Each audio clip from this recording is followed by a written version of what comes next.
احادیث کی کتاب میں یہ روایت منقول ہے کہ ایک مرتبہ شیطان نے حضرت سیدنا عیسیٰ علیہ السلام کو اپنے رب کی بارگاہ میں سفارشی بنایا کہ وہ اس کی توبہ قبول فرما لے۔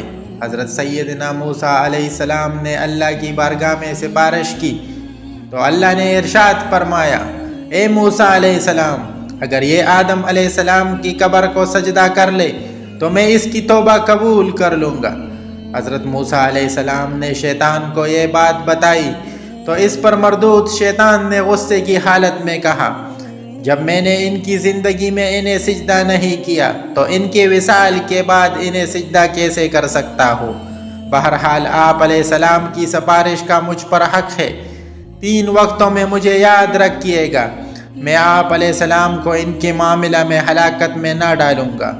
جب آپ علیہ السلام غضبناک ہو تو مجھے یاد رکھے، کیونکہ میں آپ علیہ السلام کی جسم میں خون کی طرح رواں ہوں۔ جب آپ علیہ السلام کسی لشکر کا سامنا کرے تو مجھے یاد رکھے، کیونکہ ایسے وقت میں آدمی کو اس کی بیوی، بچے اور گھر والے یاد دلاتا ہوں تاکہ وہاں سے بھاگ جائے۔ اور جب آپ علیہ السلام کسی اجنبی عورت کے پاس بیٹھتے ہو تو مجھے یاد رکھے، کیونکہ ایسے وقت میں اس کی طرف آپ کا اور آپ کی طرف اس کا قاصد ہوتا ہوں۔ ذہن میں رہیے، پچھلی امتوں پر سجدہ تعظیمی جائز تھا۔ سجدہ 2 قسم کا ہوتا کہ ایک سجدہ تعظیمی اور دوسرا سجدہ بندگی۔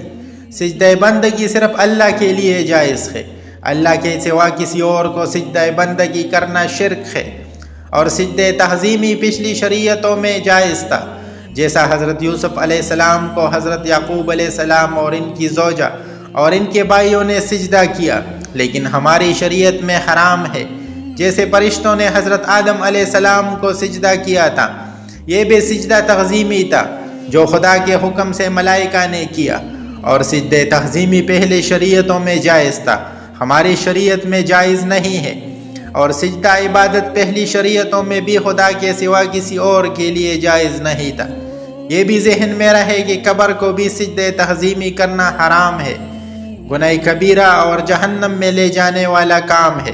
اور اگر عبادت کی نیت ہو تو کفر ہے، بندہ ایمان سے فارغ ہو جائے گا۔ یہ واقعہ پچھلی امتوں کا ہے، اس لیے خدا نے شیطان کو سجدہ تعظیمی کرنے کا حکم دیا۔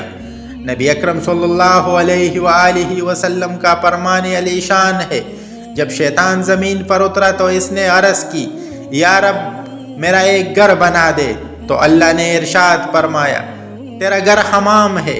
اس نے پھر عرض کی، میرے لیے ایک بیٹھک بنا دے، تو اللہ نے ارشاد فرمایا، بازار تیری بیٹھک ہے۔ پھر اس نے عرض کیا، میرا ایک منادی بنا دے، تو اللہ نے ارشاد فرمایا، مزامیر یعنی ڈول باجے والے تیری منادی ہے۔ اس نے پھر عرض کی، میرے لیے کھانا مقرر کر دے، تو اللہ نے ارشاد فرمایا، جب چیز پر میرا نام نہ لیا جائے وہ تیرا کھانا ہے۔ اس نے پھر عرض کی، میرے لیے کوئی قرآن بنا دے، تو اللہ نے ارشاد فرمایا، برے اشعار تیرا قرآن ہے۔ اس نے پھر عرض کی، میرے لیے حدیث بنا دے، تو اللہ نے ارشاد فرمایا، جھوٹ تیری حدیث ہے۔ اس نے پھر عرض کی، میرے لیے شکاری جال بنا دے، تو اللہ نے ارشاد فرمایا، عورت تیرا جال ہے۔ شیطان انسان کو گمراہ بنا دیتا ہے، اس لیے شیطان کی شیطانی سے بچ کے رہنا اور اللہ پر یقین رکھنا۔